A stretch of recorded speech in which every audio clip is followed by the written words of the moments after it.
Okay, so welcome again to Seoul National University, UC San Diego webinar series.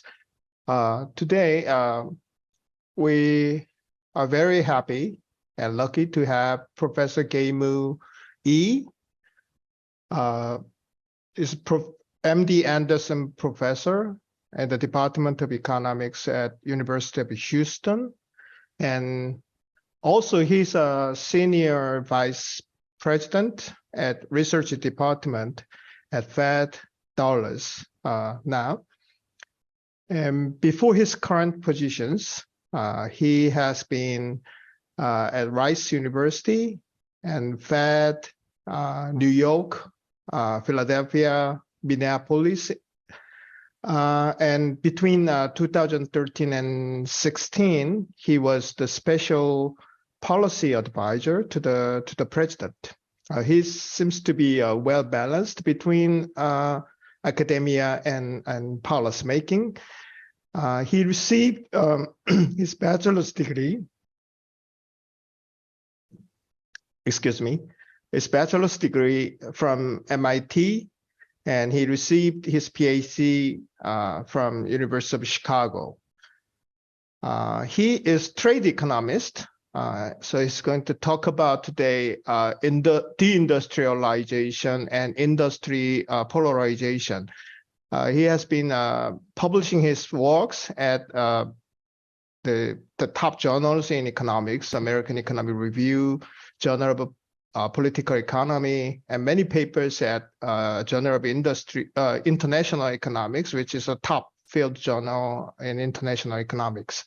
Okay, so without further ado, Professor Yi, the floor is yours. You have 30 minutes, and participants, please use Q&A box at the bottom of the screen. You can ask your question using a Q&A box anytime during his talk. I'm going to collect all the questions at the end of his talk, and we are going to have like a 25 minutes Q&A sessions. And we have a panelist, 4 panelists, and Professor Winsub Lee at UCSD. So we are going to have a panel discussion. Okay, so floor is yours. Professor Yi, great. Share your screen, please. Yes. Can you see it? Yes. Great. Thank you for the introduction, Professor Lee, and I appreciate the opportunity to speak to such an international audience. So this talk, as Professor Lee said, is on deindustrialization and industry polarization, and it's joined with this paper is joined with Michael Sposi and Zhang. Jing and I have affiliations with the Federal Reserve System, so we need to say that I need to say that the views expressed here are our own and not those of the Fed system. So I'm going to explain what we mean by those two concepts in the title, but before doing so, I want to first explain a more fundamental concept, which is structural change. So structural change is just defined as the broad economic evolution of countries and economies as they develop. So it can include things like the fact that countries tend to urbanize as they develop, people tend to have longer lifespans, but they also go through a demographic shift of fewer children. And then in addition, healthcare improves. But the most important fact about structural change is the change in the sectoral composition of output and employment. And to be more specific, as I said, the central fact of structural change is that if you divide an economy into 3 broad sectors, we tend to find that as countries develop, the share of agriculture in employment or output tends to decline. The share of services tends to increase. And for both of those, they tend to be monotonic declines and increases respectively. Now, manufacturing tends to follow a more interesting pattern. It first rises and then declines. So it follows a hump pattern. So that's the central fact of structural change. Those 3 phenomenon in those 3 sectors And it was first documented by Simon Kuznets in the 1960s. So the facts are pretty robust over time, and it wasn't until recently that there was some evidence presented that the nature of this central fact has changed over time. So that's this phenomenon called deindustrialization, which was first coined by this economist Danny Roderick about 7 years ago. So this chart has quite a few things in it, but I just want to call your attention to the three pictures, and in particular, the picture in the middle in the manufacturing sector. So underlying that picture is data from 28 countries covering 40 years. So the underlying these two curves you see in the manufacturing part are representations of these 28 countries and those 40 years, and in particular, the manufacturing share of total GDP or total value added in each country. That's on the y-axis, and that's plotted against, on the x-axis, the per capita income of that country in that particular year relative to the United States in 2011. And so that's why the x-axis, the range is, it's kind of on a log scale from 1/64th to 1, where the first part of the range is low-income countries, the second part is middle-income countries, and then the third part is advanced middle-income and high-income countries.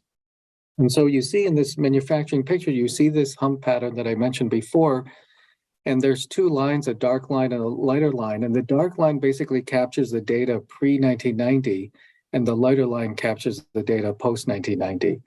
And so basically, you see that the hump pattern has shifted down over time, and the peak of the hump has shifted down by about 3.5 percentage points of GDP. So that shifting down of the hump is what Roderick calls deindustrialization, just a movement down in the entire curve. So what that means is for any level of development, you know, a country that's industrializing like today or post-1990 is going to have a lower share of its economy in manufacturing than an economy 30 or 40 years ago at the same level of development.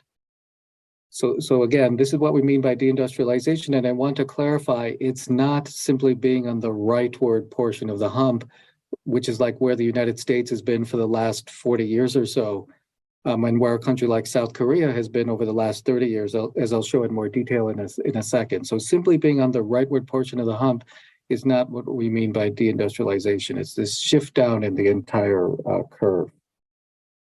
So to be more concrete, I have a picture of the South Korea and Vietnam manufacturing employment share. So this is the share of total employment in manufacturing in these two economies. The South Korean data, which is shown in blue, ranges from 1963 to 2018. And the Vietnam data, which only starts around 1990, is in red. And so you see the hump pattern for South Korea, where it peaked in the late 1980s, and it's essentially been declining. The employment shared manufacturing has been declining for the last 30 plus years. And at Vietnam, you can see it's a relatively younger economy compared to South Korea, and it's still on the upward portion of the hump. Now, if the statistical analysis that underlies the pictures I showed on the previous slide applies to South Korea and Vietnam, and South Korea is actually one of the countries in the statistical analysis in the previous slide, then you would expect that Vietnam, because it's industrializing later, its peak employment share in manufacturing is going to be several percentage points below that of South Korea. Now, of course, we don't know for sure that that's going to happen because we don't have the data yet, and Vietnam's manufacturing sector is still growing. But we do have a hint as to what will happen, because it turns out that if you look at Vietnam's per capita GDP in 1990 and in 2018, it corresponds to what South Korea's per capita GDP was in 1963 and 1985. So they kind of line up. So Vietnam's level of development in 1990, in terms of per capita GDP, was the same as South Korea's in 1963, and then similarly for 2018 and 1985. And then you can kind of look at what happened to the manufacturing employment share in each of these two countries during those two different time periods. And in South Korea, the manufacturing employment share rose by 15.5 percentage points, but in Vietnam by 11 percentage points. So it's suggestive. It suggests that, yeah, the industrialization process in Vietnam is just going on a little more slowly than it did in Korea, and that Vietnam might not have the same peak in manufacturing as Korea did. So that again is what we mean by deindustrialization.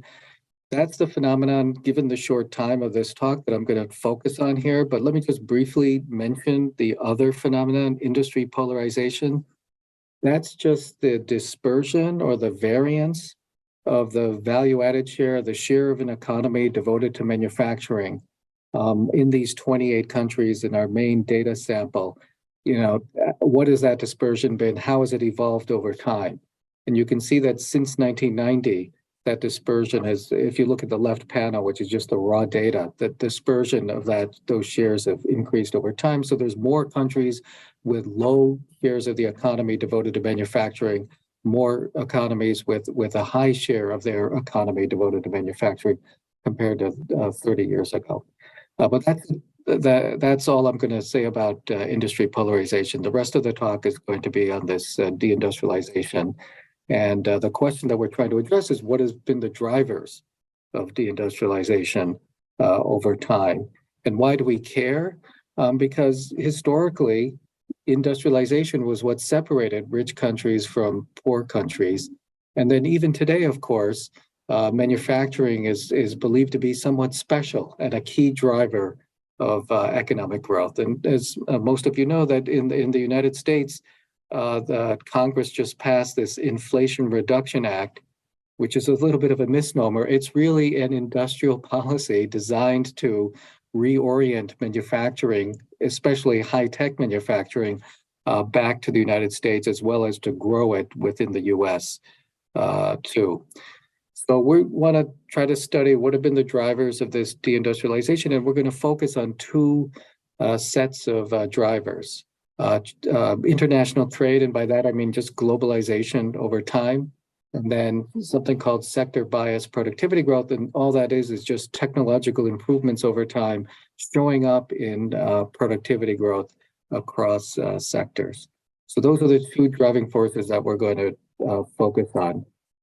And in a nutshell, our approach is going to be what I'm going to call theory with numbers. So we're going to build and calibrate a dynamic model of international trade, and it's going to have these three broad sectors. And so it's going to be able to say something about structural change. And the main drivers are what I said earlier, this productivity growth in these different sectors, and then the barriers to trade, the cost to trade, and the decline in them as these countries, as the global economy has globalized over time. Now, the mechanisms of these models should be familiar to you. It's going to be income effects and substitution effects operating through relative prices, and then, of course, comparative advantage. And we're going to put numbers into the model. The model will have parameters. We're going to give numbers to those parameters, and then we're going to demonstrate that the model can capture some of the key features of deindustrialization. And then we're going to do a set of simulations, what economists call counterfactual exercises, to try to tease out the relative importance of globalization on the one hand and this productivity growth on the other hand in driving deindustrialization. And we're going to find that it's the productivity growth that's the main driver. But globalization is also going to be important because it has a strong complementary effect to productivity growth. So through these counterfactual exercises, we're going to be able to, at the very end, tell a story for deindustrialization. And in that story, the relative price of manufactured goods to services is going to play a key role. So that's our paper in a nutshell. Our work builds on this large literature, which again, in the interest of time, I'm going to skip. And so I'm just going to jump into the meat of the paper. And so I'm going to do a one-slide overview of our theoretical model, and then I'll talk a little bit about how we put numbers to the key parameters of the model, and then I'll show some results. We're actually going to use the model to generate our shocks, our drivers, the measures of globalization and the measures of productivity growth. And then we're going to conduct these counterfactual exercises that I mentioned. And all of that is going to build up to this relatively straightforward story that I'm going to talk about at the end. So that's the plan. And so then let me just mention this, briefly outline this model. So it's got multiple countries. There's going to be international trade. The trade is going to be Ricardian type trade. So it's comparative advantage based on relative productivity differences across goods and sectors and countries. And then, as I mentioned earlier, there are three sectors, and then it's dynamic in the sense that we're also going to have capital accumulation over time. And within each sector, just to get a little bit into the details, there's going to be a large number of these tradable goods. And then comparative advantage is going to determine which country makes which of these goods for purchase by another country. And then all these individual goods are kind of combined to make these composite sectoral goods that are used for consumption and investment, and also as this intermediate good. So that's kind of the main part of this theoretical model. It's the production side. But then we also have to talk about the household side of this model, and so what the household does is it's trying to maximize its utility over time, subject to these budget constraints, and in particular the choices that the household makes are on how much labor to supply, and then also this key trade-off between consumption versus saving, and the flip side of that is consumption versus investment in new capital. So it faces that dynamic trade-off every period. And so, of course, the trade-off is really between consuming today versus consuming tomorrow. And another feature of this framework is these elasticities. There are income elasticities of demand, and we're not going to have unitary elasticities. So what's going to happen is if income rises by 1%, desired spending on agriculture is going to rise by less than 1%. And on services, it's going to rise by more than 1%. And that's just going to be consistent with a broad set of data across countries and over time. And then we're also going to have elasticities of substitution, and I'll talk more about that later. And I've mentioned the main driving forces as well. So the big picture is we have this model of international trade between countries, and where consumers are making these intertemporal decisions over time, and then firms are trying to, maximize their profits. All right, so that's the nutshell of the model, and then let me talk about how we take it to the data. So I mentioned earlier I showed earlier those curves, and I mentioned that was tied to data from 28 countries. So those same 28 countries that underline the statistical analysis we do in the beginning are going to be a part of our model as well. And if you look at the list of countries, they're mainly advanced economies. There are some large emerging market economies like Brazil, China, India, Mexico, Turkey.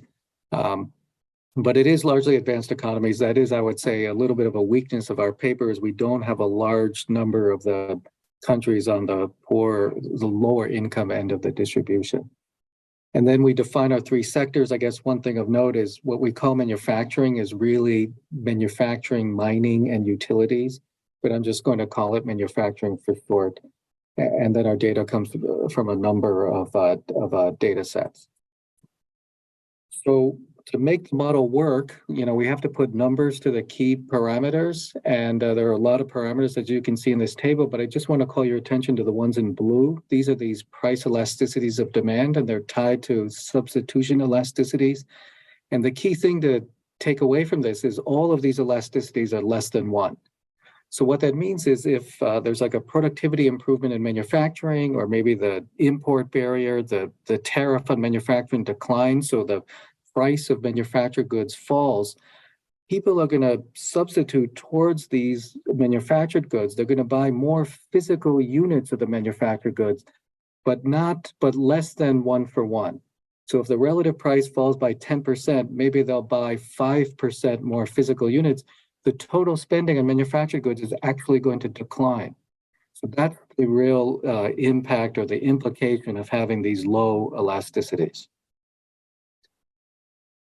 So as I alluded to earlier, we're going to use the model. There's two ways to construct the driving forces. You can kind of construct them independently from data that are in a model-free way, or you can use the model to construct them, and we do the latter. We basically construct the measures of trade barriers or trade costs in each of these sectors, in each country for each year, so that the model can exactly match or match as closely as possible the actual international trade flows of each country for each year in each sector with each of its trading partners. And similarly for productivity, we sort of use the model to solve for the levels of productivity in each sector, country, and year so that the model can match actual data on relative prices of manufactured goods, services, and agriculture as closely as possible. And so these pictures summarize the outcome of that exercise. And so the dark lines in each picture kind of gives the median across the 28 countries for each year. And then the shaded areas give this interquartile range. So there's really just two takeaways from this picture. If you compare manufacturing to services, first looking at trade costs, the manufacturing trade costs have come down faster than services over time. So basically the barriers to trade in manufacturing have declined more rapidly than the barriers to trade in services. And then if you look at the product, that's one of the takeaways. The second takeaway is if you look at the productivity pictures and again compare manufacturing to services, you can see that manufacturing productivity has risen at a more rapid rate than services productivity. So both of these patterns are going to have an implication of declining relative prices of manufacturing relative to services. And I'll show that more precisely later. So this is kind of like what we call a validation check of the model. And basically what we've plotted here is the value added, the share of GDP in the economy that's in agriculture, manufacturing, or services. And the x-axis is the data and the y-axis is the model. And if it was a perfect fit, all of these asterisks, all of the data points would line up on the black line, which is the 45-degree line. You can see it's not a perfect fit, but it is a pretty good fit. And that's what those are the actual words we use in our paper. It's a pretty good fit. So this next set of pictures, and again, I just want to focus on manufacturing. This is one of the main punchlines of the paper. So the model, when you solve the model, there's going to be an implications from the model for the manufacturing share of GDP in the economy in each country in every year. And then we can run that same statistical analysis we did on the actual data, we can run on this model simulated data. And so this manufacturing picture in the middle is the outcome of that, where the two dashed lines are from the actual data, and the two solid lines are from the model. And again, the darker lines are pre-1990 and the lighter lines are post-1990. So what is the takeaway from this picture? Well, you can see that well, first of all, it's not a perfect fit again, but you can see that the model, again, captured by the solid lines, generates the hump pattern for both pre-1990 and post-1990. And more importantly, it generates deindustrialization. You see a shift down in that hump from the darker line to the lighter line, in other words, from pre-1990 to post-1990. So, and it turns out that the decline in this peak, if you look at the peak manufacturing for the darker curve and the lighter curve, that decline is also about 3.5 percentage points of GDP, just like it is in the data. So that's kind of one of the main results of the paper is we can generate deindustrialization with our model. I'll skip this slide, but the takeaway from this slide is we can also generate industry polarization. So now let me turn to the kind of the final set of exercises that we do, and then I'll turn to the story for what's going on for deindustrialization. So we do these 3 simulation exercises, which, as I said earlier, economists call counterfactual exercises. And the idea here is to try to tease out the role of each of our 2 driving forces, globalization or declining trade barriers, that's one, and then sectoral productivity growth, or more broadly, technology improvements over time. So how much has each driving force been behind deindustrialization? So we have these 3 exercises, and let me just highlight the first one, what we call the autarky counterfactual. So in that one, we basically prohibit all international trade. So instead of 28 economies linked by a global trading network, we just have like 28 islands that all only interact within each country, and there's no trade. But we do have the other driving force, the productivity growth. That's the same as in our kind of our benchmark setting. So this chart kind of gives all the results from the 3 counterfactuals for each of the 3 sectors, and that's why there's 9 panels. But I just want to call your attention to the middle panel, B, the autarky scenario, and the second one of that middle panel, which is manufacturing. And here the solid lines are the benchmark model with both driving forces, and then the dashed line is this autarky scenario where the driving force is just the technology growth. And you can see that you have the hum pattern and you see the deindustrialization, and it's roughly, it's hard to tell from this picture, but it's roughly 60% of what it is in the benchmark model. So technology change or productivity growth all by itself can explain 60% of the deindustrialization. So then you would think, because there's 2 driving forces, if the productivity growth explains 60% of the deindustrialization, then international trade or globalization should explain the other 40%. Well, that's not quite right. When we look at international trade by itself, it can only explain about 10%. So what about the remaining 30%?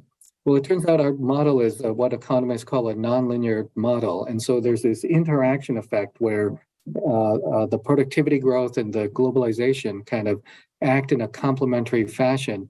And that's really where the globalization kicks in. And that explains the remaining 30%. This is a typo here. It says 40%. It really should be 30%. So that's kind of the main result from our counterfactual exercises. And now I'm just heading towards our final bottom line story for what's going on with deindustrialization. But before I do that, there's one more result that I want to show, which is this pattern, the model's implications for the relative prices of manufactured goods to services over time.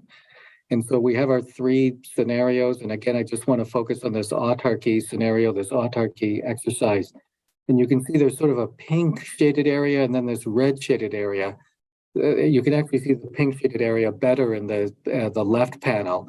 So the pink shaded area is the implication of our model for the relative price of manufactured goods and services across all the countries in our benchmark scenario where both driving forces are operating.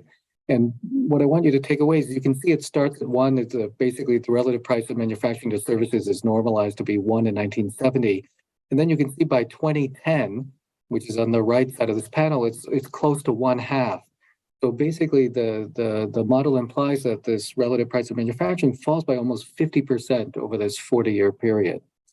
So which of our 2 driving forces is responsible for that? If you look at the autarky scenario, you can see that the autarky scenario is captured in this red shaded area, and you can see that most of it is coming from this autarky scenario.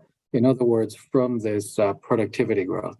That's the main driver. And globalization is also playing a partial role, but it's mainly the productivity growth over time, biased towards manufacturing. So if manufacturing has higher productivity growth, then all else equal, the price of manufactured goods is going to be lower. That's the idea.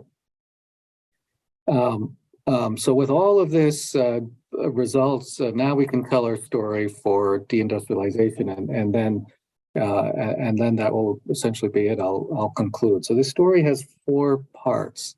So so the first part is, is this cumulated effect over several decades of productivity growth that was higher in manufacturing, and then also to a smaller extent, of declines in trade barriers that were larger in manufacturing.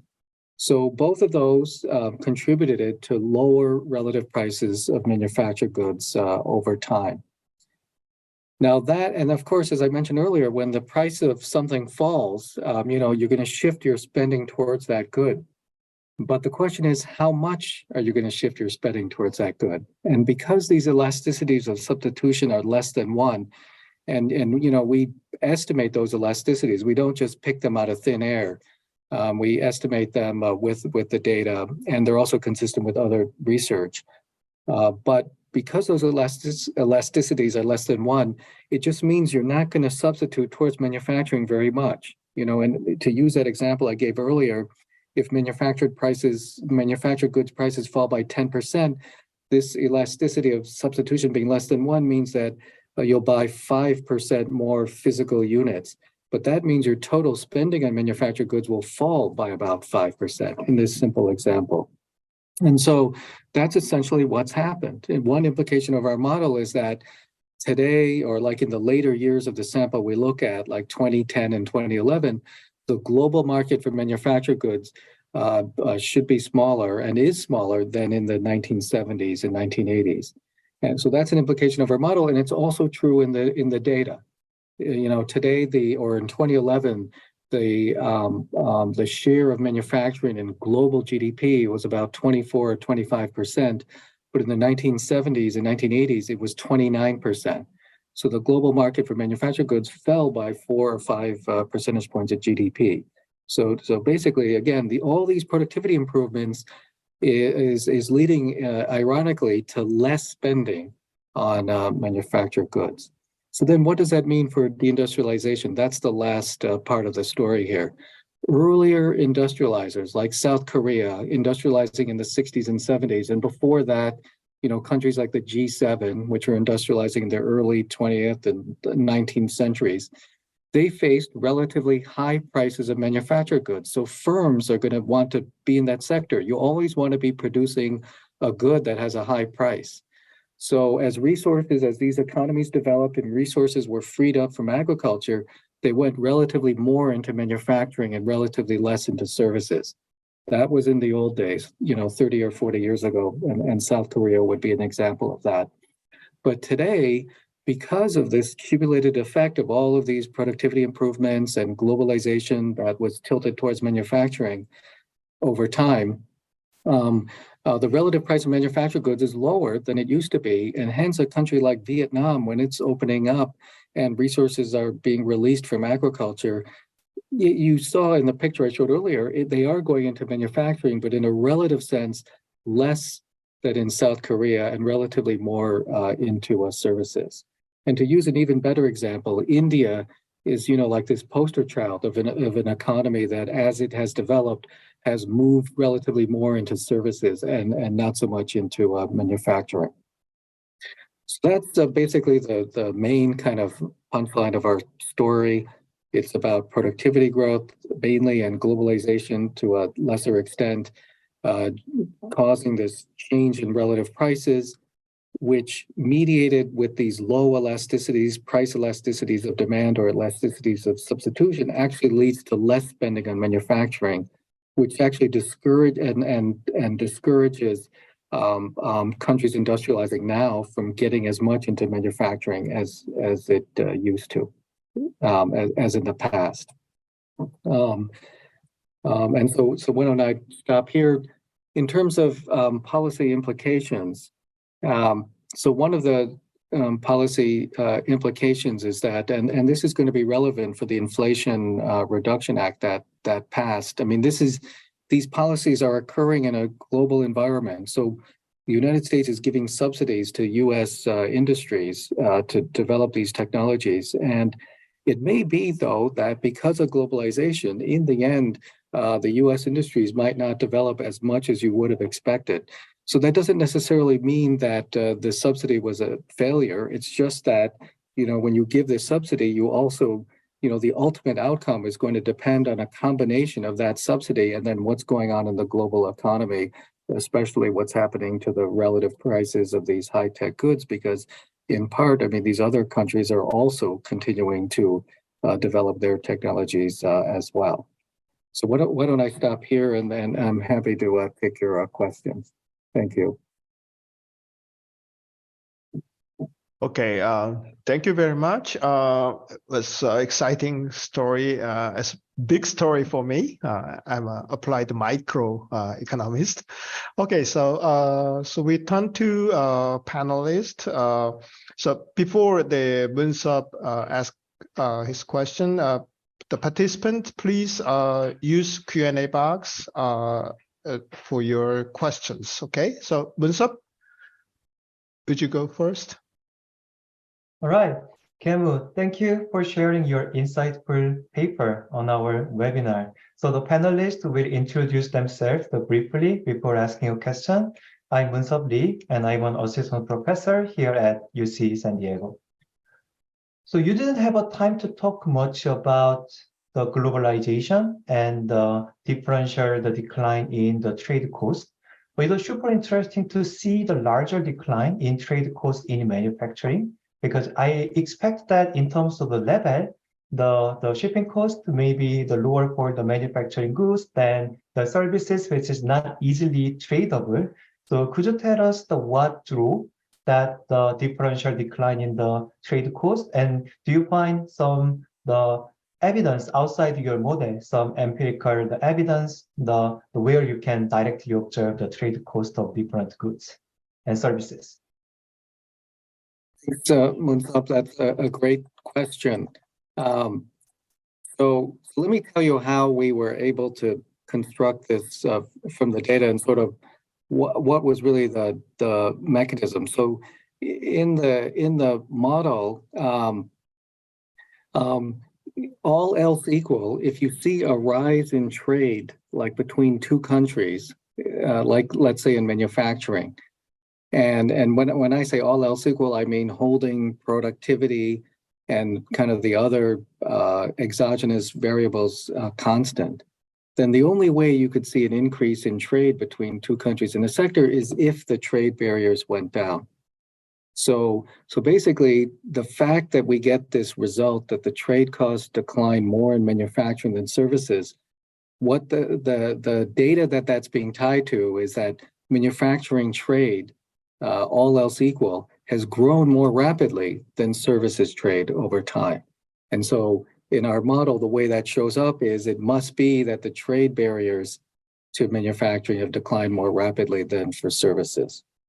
Now we don't, in our paper, look for specific empirical verification of this, but there's many other papers in the literature that do that, and then show that, to use the example you gave, shipping containers, containerization, and even jet travel, both of those have really lowered the costs of international trade in goods and in manufacturing in particular more than services. And then in addition, we haven't had a global trade agreement since 1994, but as you know, in the 1960s and 70s, as well as in the 1990s, we had these global trade agreements. And the initial ones in the 60s and 70s, they were largely focused on goods compared to services. Now, the last thing I'll say is, of course, we know that some services, because of the internet, they're traded at zero cost now. So obviously the costs of some of these services have declined by a huge amount. But the fact is, and then of course there's tourism and these kinds of services, and they've really increased a lot, and the cost of them have declined as well. But it's still the case that most services, and I'm going to use the example that is always in the textbooks, like haircuts. It's still the case that most services are a lot like haircuts, and those are just not traded. And so the cost of those haven't come down over time. So you're computed a weighted average of like the trade barriers to haircuts, which are really high, and then the trade barriers to like a legal or medical service, which have come down a lot thanks to the internet. But the weights on the haircuts and that their equivalent is much higher than on these traded services. So that's why overall the cost of manufacturing goods have declined more than services. Now, the final caveat I should give, though, is our sample ends in 2011. So it's entirely possible that bringing that forward by 10 years, we might see a little bit of a different pattern. Okay. Thanks for that long-winded answer. So, John? Yeah. So my name is Zhang Kim. I'm a second-year master's student at the School of Global Policy and Strategy. Thank you for.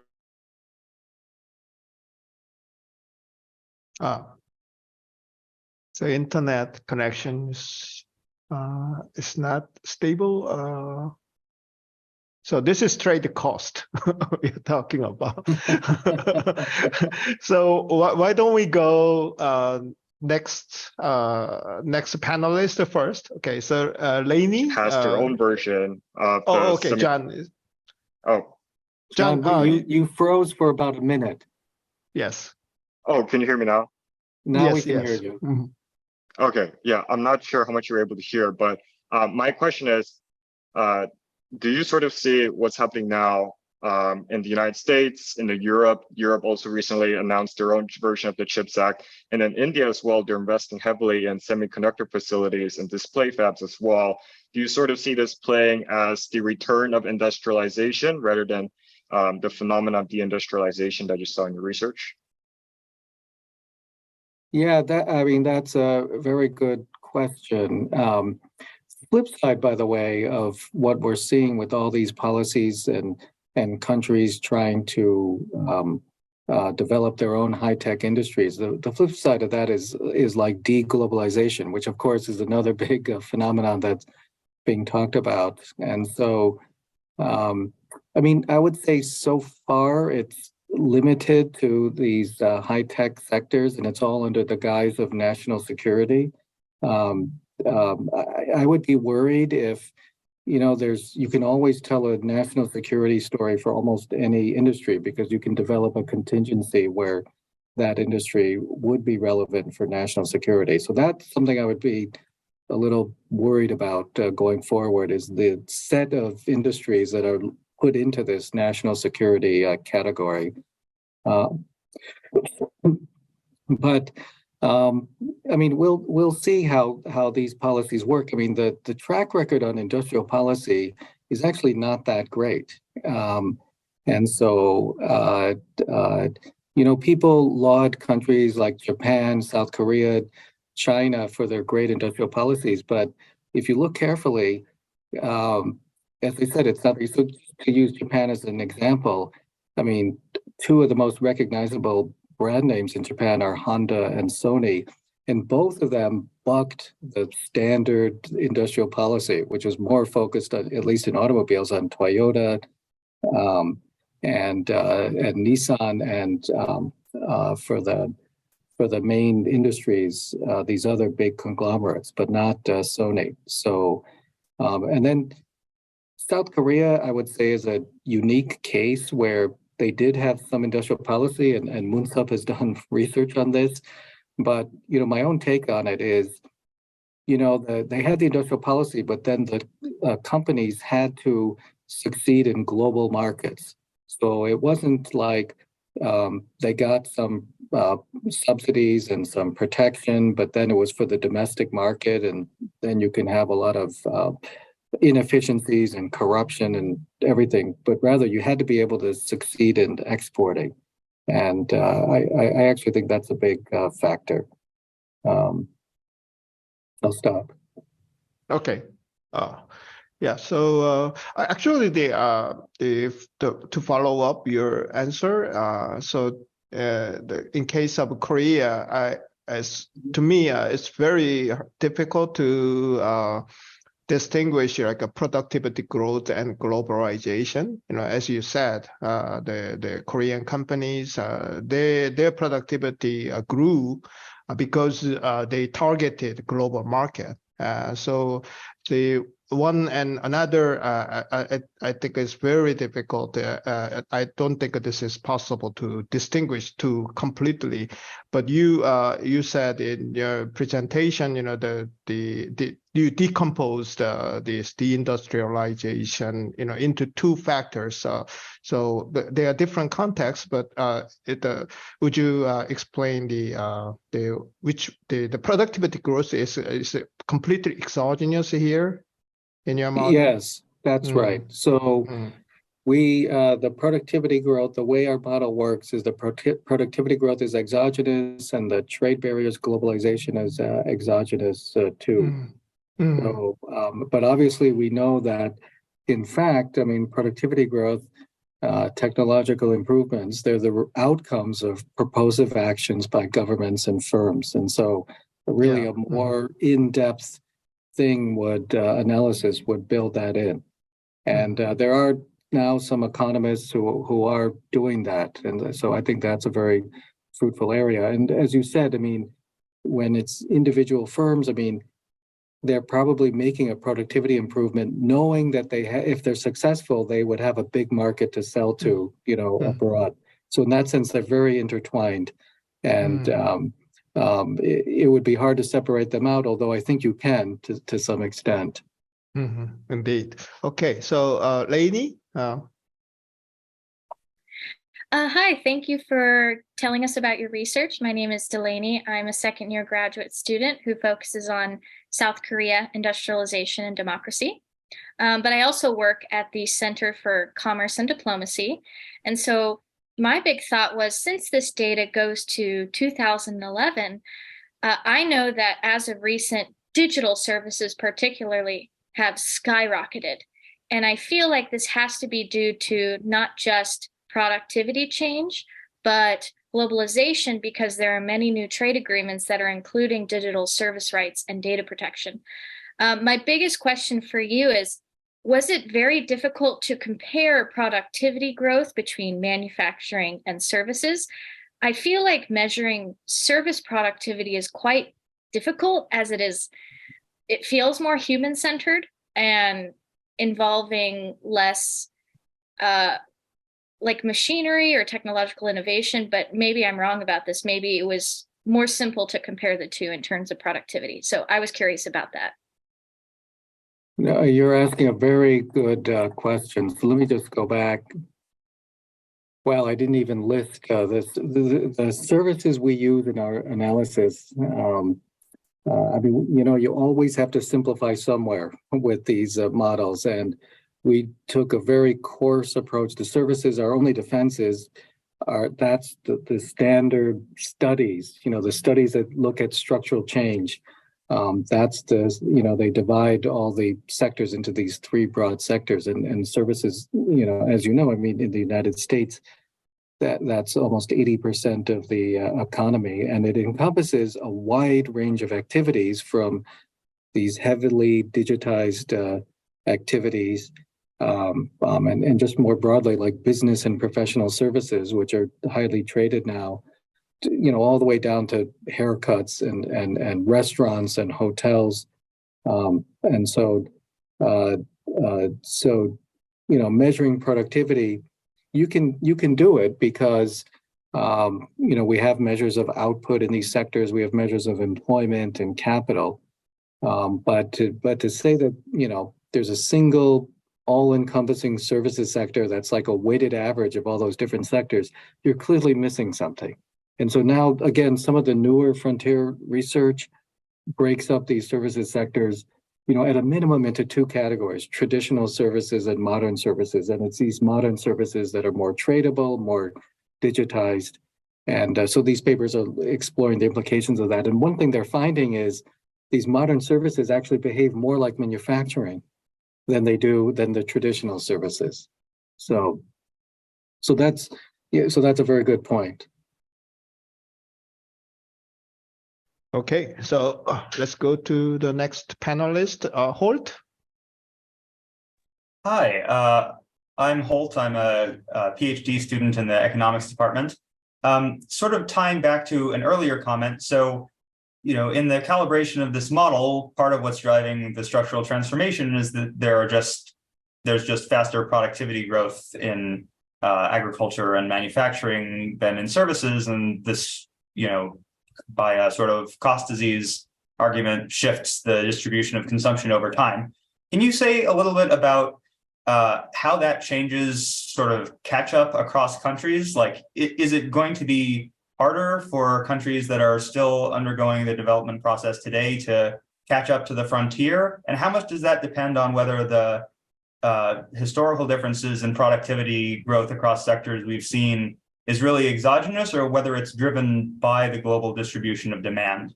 Like, as more developing countries shift towards services rather than manufacturing, should we expect to see that actually maybe productivity growth in services picks up relative to manufacturing?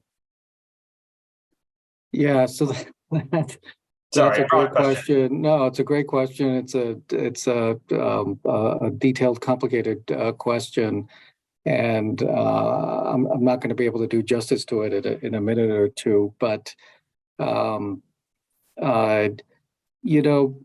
we can't say too much about, even though we do have a dynamic model, so there are growth implications related to what Professor Lee said earlier. Just because all of our forces are exogenous, we can't say too much about the catch-up thing, except for the fact that because of structural change, I mean, it's as you alluded to, it's this Baumol's disease kind of thing that, to the extent that's happening more, then countries, even if they have this high rate of productivity growth in manufacturing, just because that sector will be smaller than it was, say 30 years ago in a country like South Korea, then its overall aggregate catch-up will be less. So, but that's an implication that I'm sure you were already aware of. So, so that's about all we can say about convergence. But the other point you made is a more interesting one. And in fact, Danny Roderick himself made that at a recent World Bank conference that I participated in, that, again, we need to think about many kinds of services. And it's possible that some of these services, really do behave a lot more like manufacturing, where you can have these spillover effects from improvements in technology and in some of these services sectors to other services sectors. And then, and then if that's the case, then you won't necessarily be, like a victim of Baumol's disease. If you just think more broadly about sectors, not so much manufacturing versus services, but those activities where you can have technological improvements that spill over to other sectors or subsectors. And then those activities where you don't have that. And if you just take that broader view, maybe the size of them is just as large as manufacturing was 30 years ago. So that, I think, is an interesting thing worth exploring. Okay. All right. So one last question. Munsop, do you have another question or otherwise? So let me ask one follow-up question, because the Holt and Kei-Mu, you mentioned the Baumol's the cost disease. So here, by looking at the 28 countries in the slide you are showing, I see some of the natural resource-rich countries.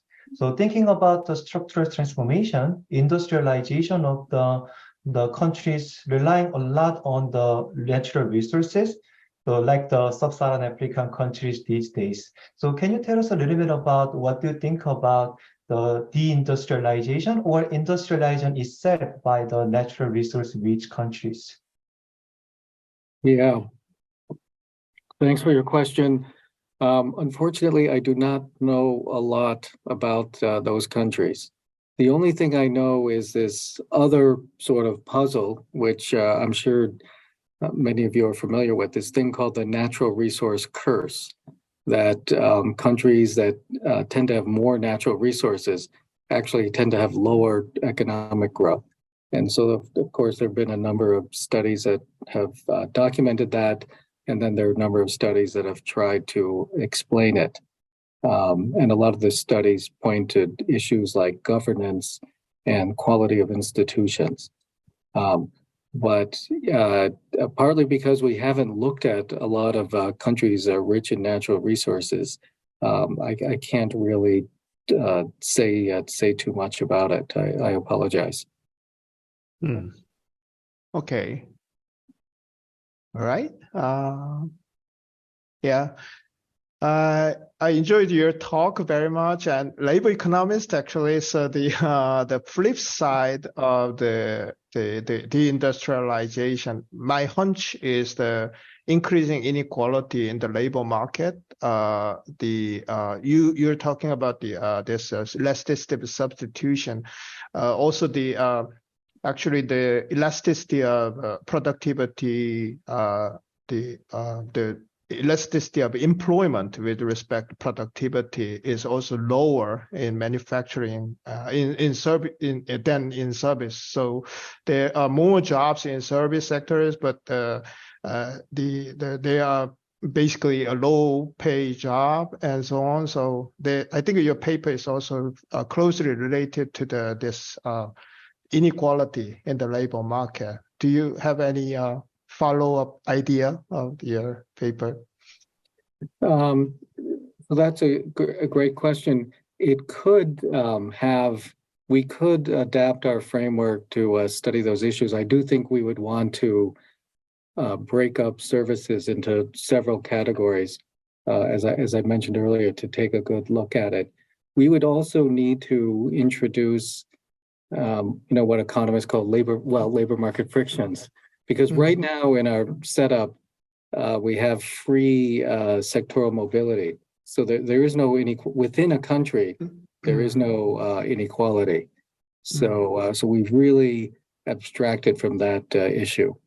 But once we introduce labor market frictions, we can get at these inequality issues. And I think it would be useful to do what you're suggesting, which is look at the implications of structural change for inequality. Okay, thank you very much. It was great talk. Thank you, Professor Yi. Thank you, all participants and panelists. Okay, so this is the end of the webinar. Thank you, everyone. Great. Thank you very much for inviting me. Thank you for joining us.